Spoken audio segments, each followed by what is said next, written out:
really excited, moving very soon to my new facility. And I'm so excited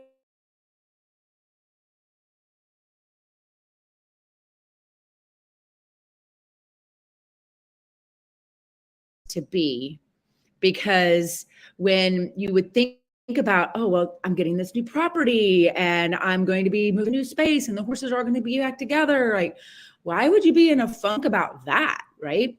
And so, to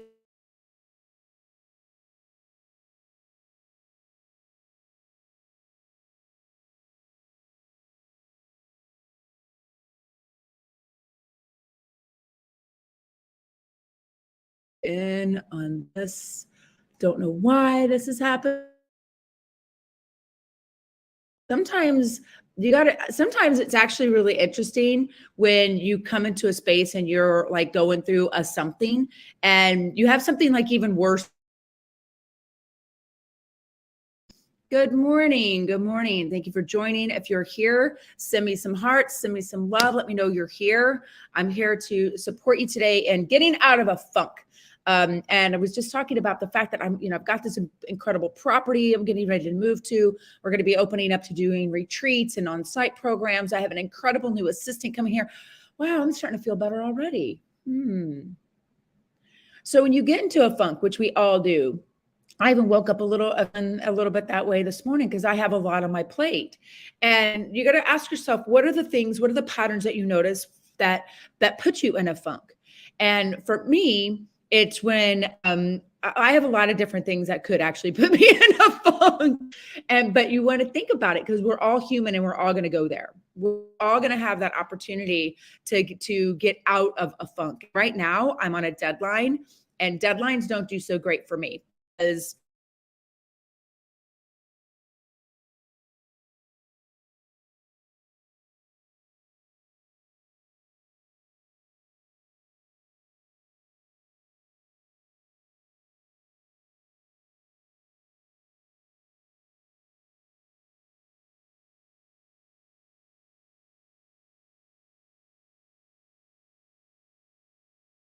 what we're doing that would cause us to be in a funk, right?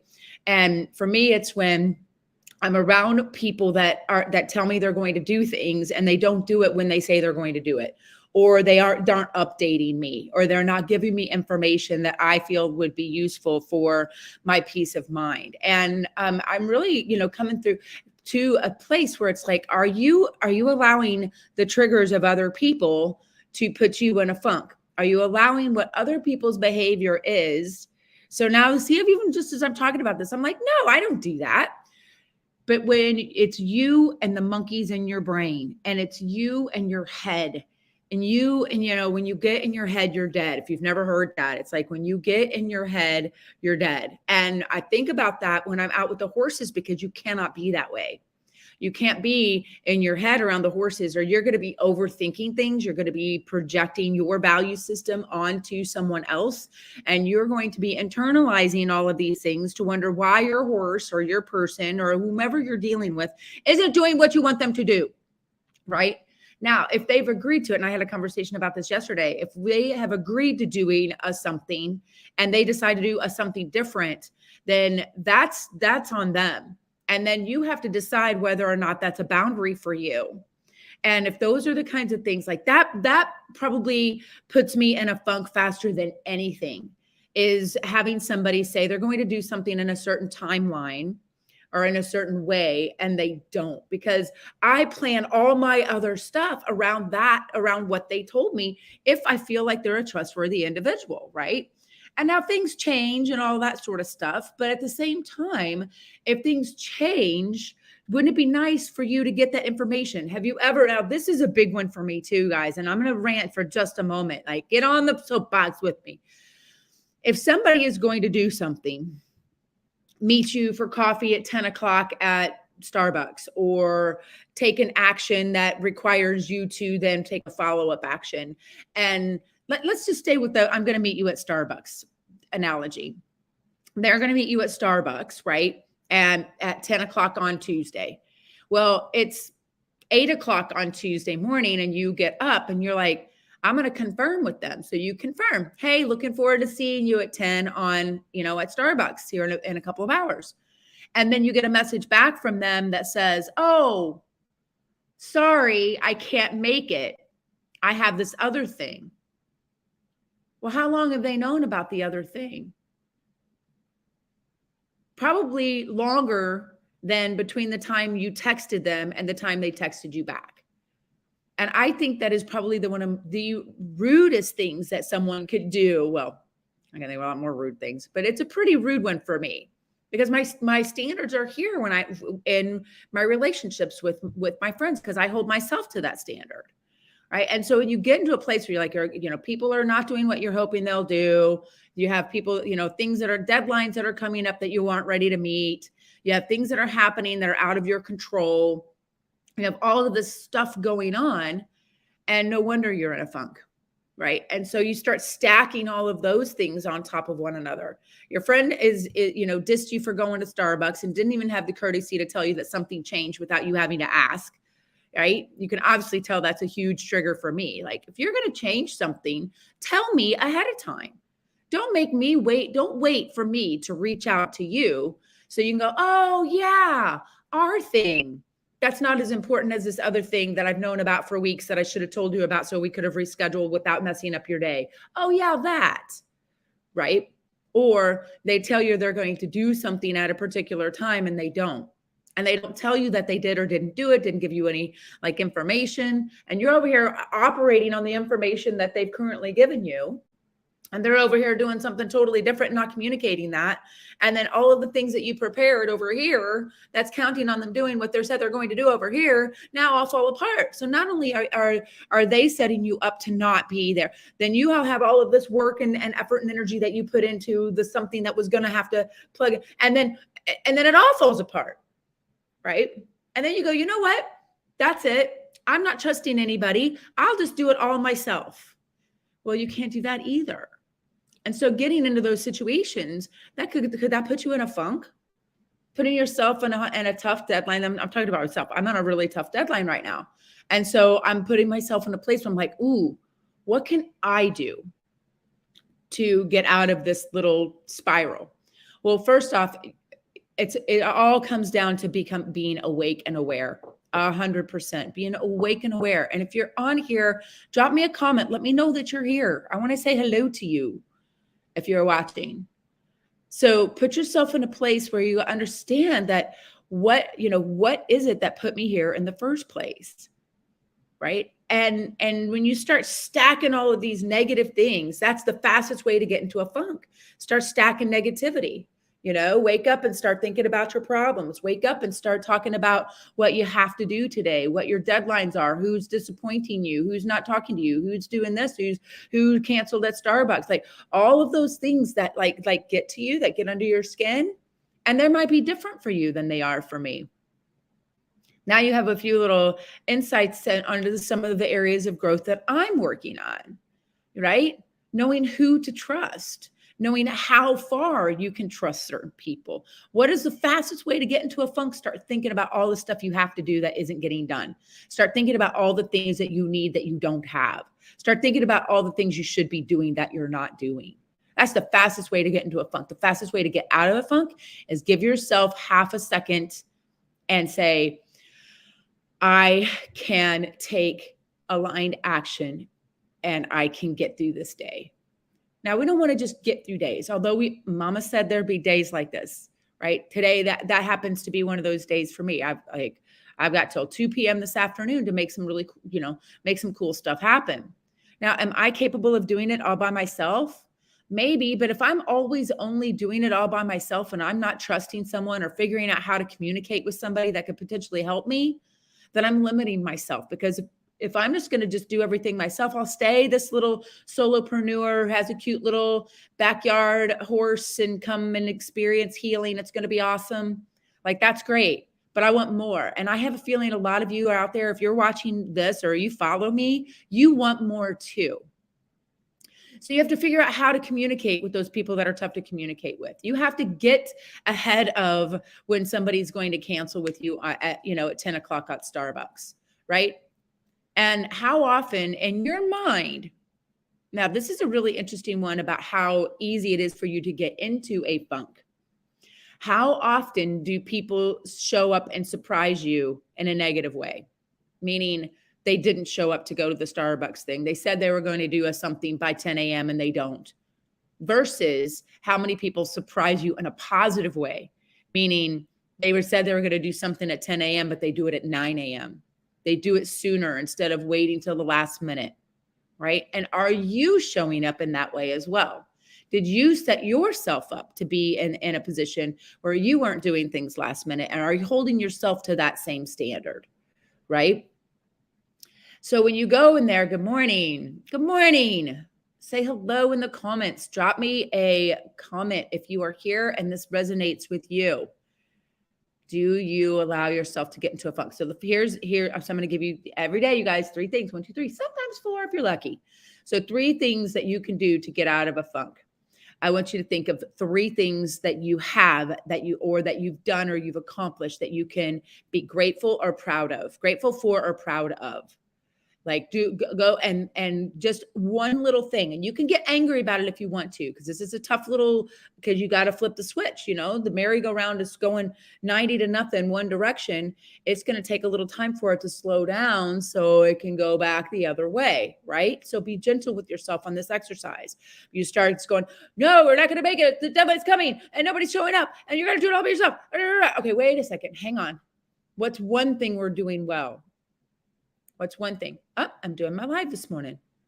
I'm going to go see the horses this morning. I have a great assistant that's going to come help me. I have 5 horses that love and care about me. I have people that I can call in my life when I'm worried about things. Now, what if you don't have any of those things? You're like, well, that's good for you, Jen. You have horses and a thing and lots of oils and good friends, and you have all those things. I don't have any of those things. I'm all by myself. Well, trust me, I've been by myself too.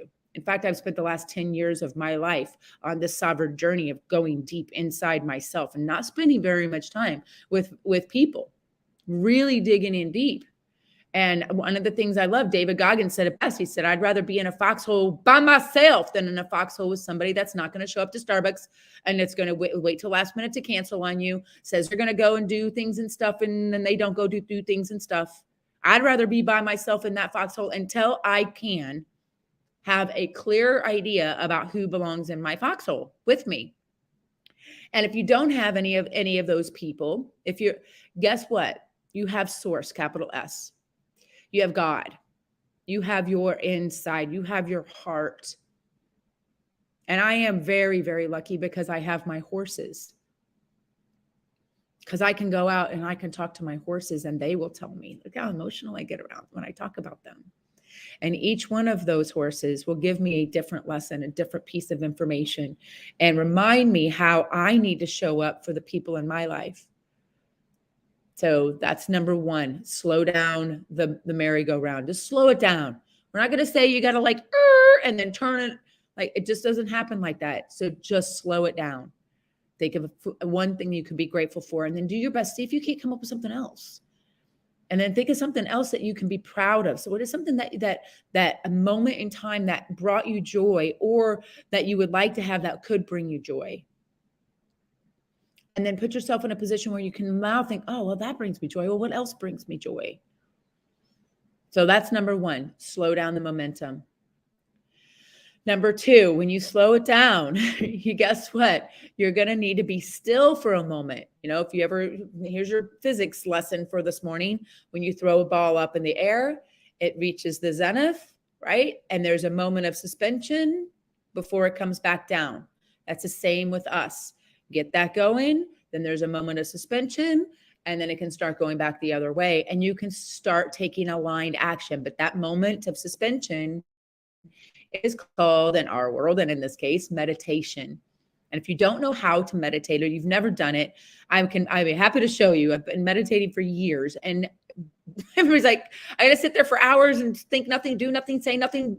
That I can't. My monkey's in my brain. The first time I did a meditation, it was for 10 minutes. And I think I got about 3 seconds of stillness.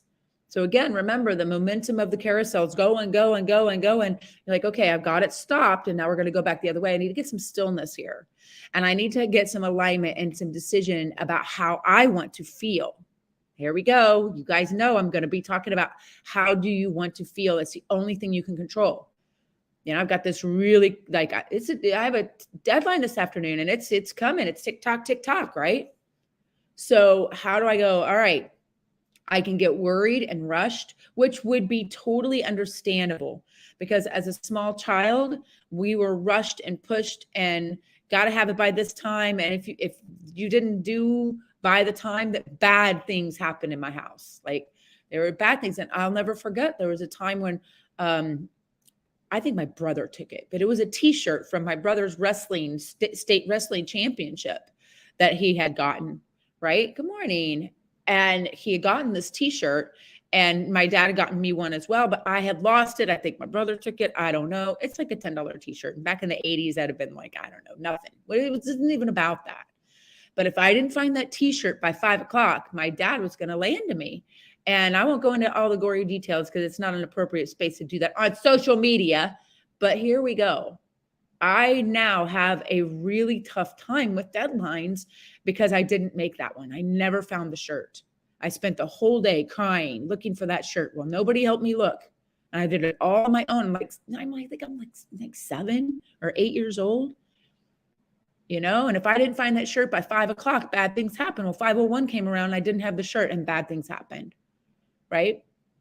So what belief system would you have around that? And how easy would it be to allow yourself to get into a funk around that? Make sense? So I hope that you can get to a point where you can get that stillness and start bringing the merry-go-round back the other way. So number 1, slow down the momentum. Find something that you can look around and be grateful for. When I can't think of anything, I like my teeth, right? I have great white, straight teeth, good smile. That's pretty. Healthy smile. That's something to be grateful for. So that's like kind of like my go-to when I can't think of anything. So think of something that you can anchor into that. And I can always think of Trace and Dante and my horses, but sometimes that gets like, yeah, and you can get crabby about it. I get it. It's not easy to stop the freight train of deadlines and disappointments. It's hard to stop that freight train. And if you let it go too far, you can end up in a position where you're self-medicating, you're hiding from the world. I've been there, you guys. I've been there, and it killed my brother. You know, so you put yourself in those positions where you say, okay, how can I slow the momentum? Get still. And then on the third one, align. And how can I align how I want to feel and go through my day like that and get just a little bit of a turn? And if there's one way I know how to do that better than anything else is to just go outside and look up into the sky, right? Look up, because we're all just star stuff, as Carl Sagan says. But I have so much to be grateful for, as do you. And remember that this too, if money can solve it, it's not a problem. I love that saying, because if we can throw money at it, it's not a real problem. You're like, well, what about healthcare? What about if I get cancer? If you have money, you can get better healthcare. You know, that isn't the end all be all for every single thing out there, but it helps. So when you look at what you have going on, find something that you can shift in and anchor a good feeling to, and then align and build on that. Slow the momentum, get still and quiet your mind, and then choose how you want to feel and build on that one little step at a time. And you hear me talk about the emotions ladder. If you're down here, like in the dumps, and you're like, I'm depressed and I'm suicidal, like what is one step above that? I'm angry. Anger would be better than depression and sad, then what's that? Frustration. Maybe we can climb up to frustration. Maybe we can climb up to pissed off. Maybe we can climb up to determined. Where is the highest rung on the emotional ladder that you can hold on to and reach towards? It may not be like peace, love, joy, and ecstasy today because you've just been going through fear, anger, frustration, and disappointment. But what can you do to slow it down, soften it, get still, and then realign it? Right? Just those 3 little steps to help you bring that back. One little tiny thing how can it be just a little bit better? So take that throughout your day and know this: every personality type deals with these things differently.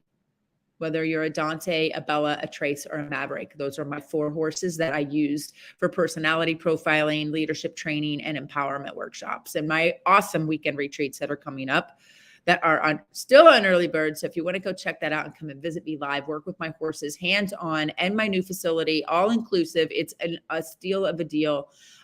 You can reach out to me. I'll put the link in the comments. And that is where I'm going to wrap up today. Those 3 things to help you pull out of a funk. Have an amazing day, you all. And remember to believe in yourself. It will change your life. Ciao, ciao.